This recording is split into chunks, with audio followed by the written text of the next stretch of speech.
საინტერესო საპირისწავლეებია. აუ ეს მომეწონა ძალიან, აი 7 ნომერი ნახე რა. აი ზუსტად ასეთი გააკეთა ბექა. მამაზე ვთქვათ თუ ეს მომავალ გადაცემაში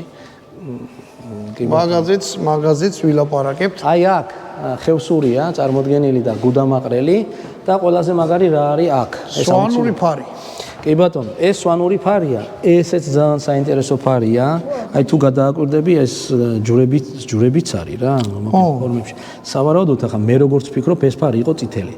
ეს გაშავება თუ დავაკვირდებით, წითელია. ფრესკებზე, ხატებზე ჩვენ გვაქვს მწვანე ფარები, ცისფერი, ლურჯი, წითელი ფარებია და ეს ადრე ალბათ იქნებოდა. მე მაქვს წაკითხული, რომ ქართველები ძირითადად ღამე იბრძოლდნენ და შავფარი ენებს ეძახდნენ. ეგ არის ჩვენი ცოტა გვიანდელი პერიოდი, როცა უკვე გაგვიჭირდა, თორე დავითის და თამარის დროს ღიაში ნუ რა თქმა უნდა ჭყიალა ქონოდა. აი ეს არის ასევე საქართველოში 13 ცალია სულ, ეს არის ეგ ორიგინალია, ხო? კი, სტატუსის იარაღია, ხმლებია, გორდახმლებია მოჭრილი ორნამენტად.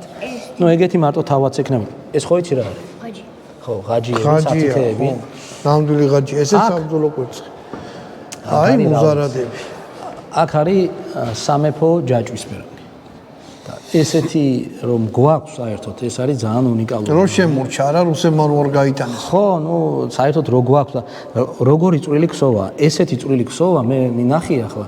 ესეთი წვრილი ქსოვით მე არ შემხედრე. ირანული მუზარადებია, კულახუდები. აი